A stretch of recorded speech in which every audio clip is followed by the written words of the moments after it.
Procedures and Observations. So far we have responded to a challenge posed by Gru, but we've left open a challenge posed by what I called Hempel's ravens or Aisha's traffic lights. If you recall, going back, the problem arose because there is a inconsistent triad, three claims which can't all be true. The third claim, it seems, must be true, as I suggested before. This is absolutely a terrible argument. It also seems that if evidence confirms a generalisation, then it would also equally confirm a logically equivalent generalisation. That's hard to deny because, after all, you could just use the evidence to get to the first generalisation and then do a piece of deductive reasoning to get to the second generalisation. So it seems that of these three claims, we'll have to reject the first. As I said before, we'll have to reject the idea that an observation of an instance would be evidence for the generalisation. Now that leaves us, of course, with an interesting problem. The problem is to say, well, what is that relation between an observation and a generalisation where the observation is evidence for the generalisation? Is there anything we can say about it? This claim here is very illuminating because it says something very simple about it. Any instance of a generalisation is evidence for it. Very simple, but of course too simple. So we have to find some alternative which will be less simple. What could that be? Well, recall this argument. This was supposed to be the good argument, you remember. This is good, not bad. I've never seen Aisha stop for a red light, therefore Aisha will not stop for this red light, or any red light. So this is supposed to be a good argument. Now let's focus just on the conclusion here. Suppose that you were out and about and you wanted to gather evidence to confirm or to refute that conclusion. What should you look for? Should you look for cases where Aisha stops? Or should you look for cases where there's not a red light? What are you focusing on here when you're gathering cases? Which ones will you sample? Well, this of course is a bad idea. We shouldn't sample cases where there isn't a red light, because none of those cases will allow us to refute this conclusion. If there's no red light, then we can't tell that Aisha won't stop for a red light. So these cases aren't cases that we should be looking for. Those should be regarded as somewhat irrelevant to us. On the other hand, cases where Aisha stops, now they are relevant because we want to know whether she's going to stop in cases where there is a red light. And if she does stop in cases where there's a red light, we've refuted this conclusion. So this is now a relevant sample for us to consider. So when I see Aisha stopping for a pedestrian, is that evidence for this conclusion that Aisha will not stop for any red light?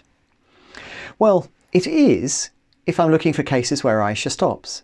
So if I'm looking for cases where Aisha stops, hoping to refute the claim that she won't stop for any red light at all, and I see that she stops for a pedestrian, I fail to refute, and so I've provided some evidence for this conclusion here.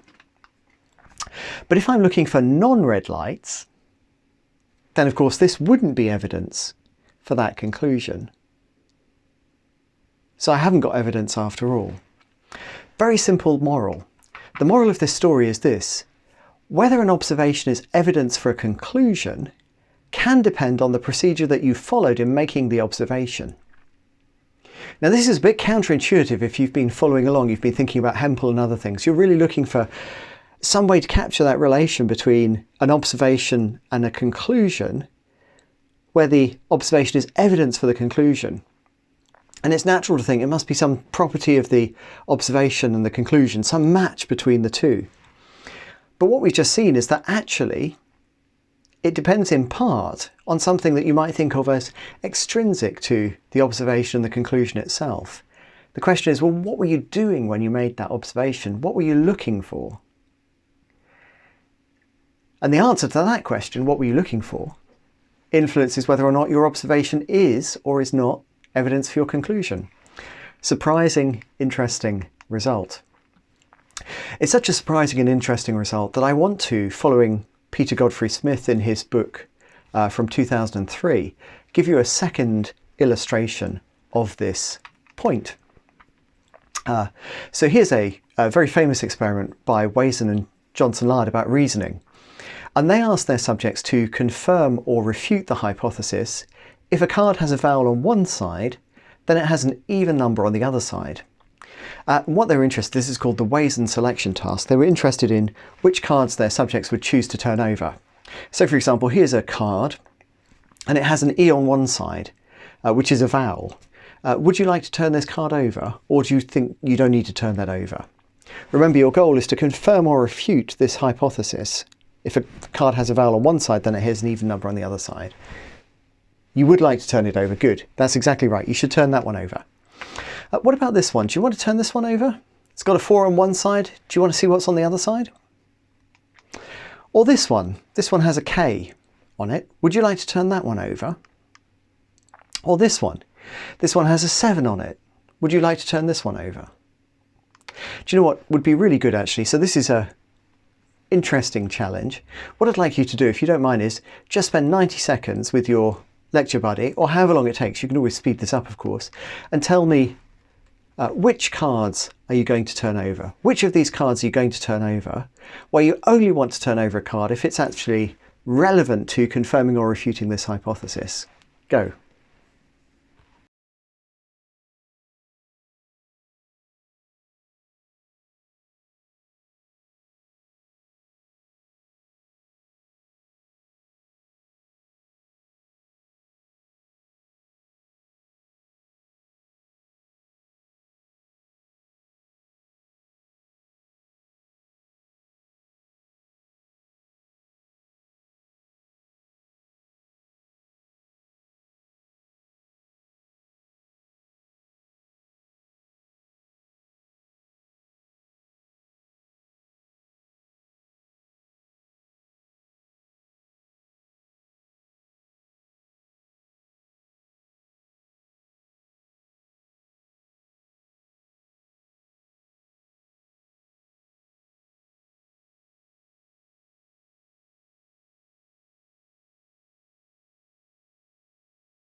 So I wonder what you decided to turn over here.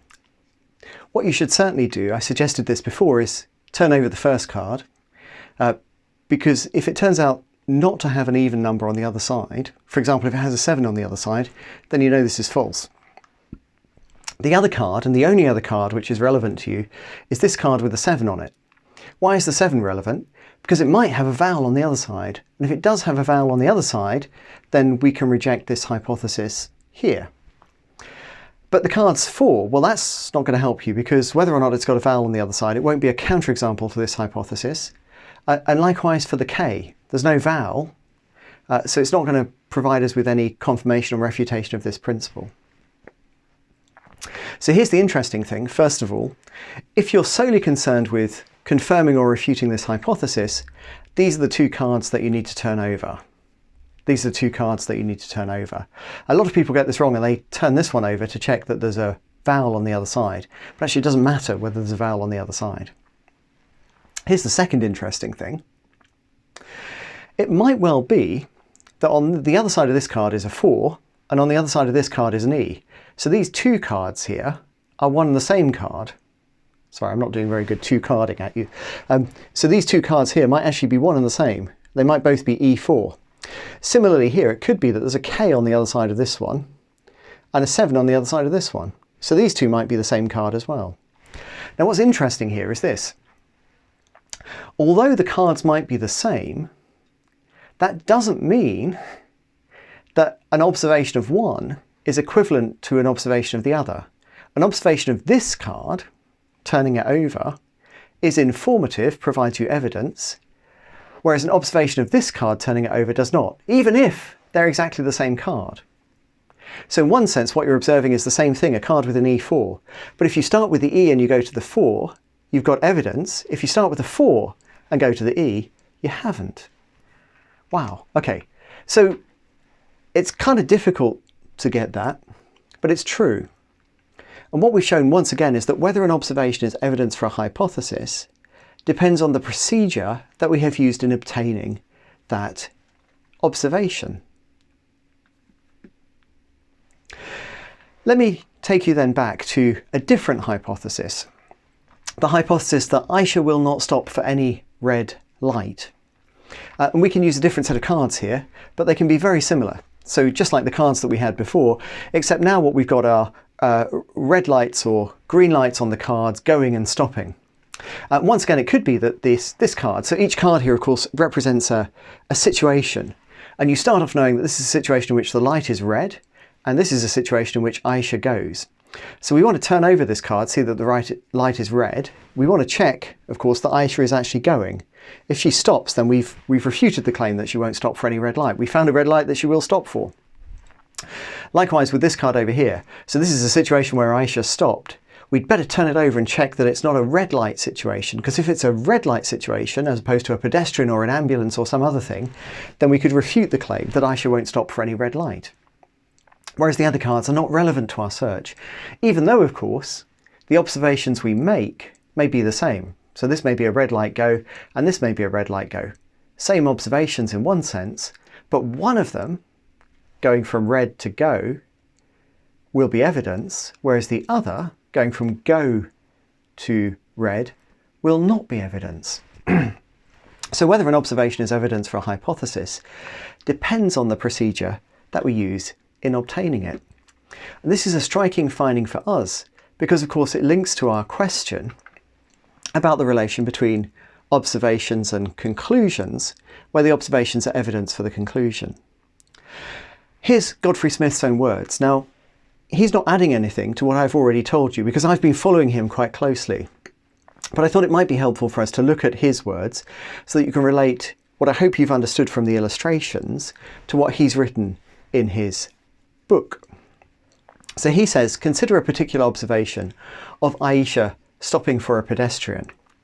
Does it tell us anything about our hypothesis that Aisha will not stop for the red light? It depends on what procedure the observation was part of, says Godfrey Smith. If the stopping for a pedestrian was encountered as part of a random sample of stoppings, then this is evidence. Right? We were looking for cases that could potentially refute our hypothesis. But if the very same stopping is encountered as a sample of non-red lights, it tells us nothing. The observation is part of a procedure that cannot answer the question, will Aisha stop for any red light? Can't answer that question. It was badly selected. So there's Godfrey Smith telling you what I've told you, which is that whether an observation is evidence for a conclusion can depend on the procedure followed in making the observation.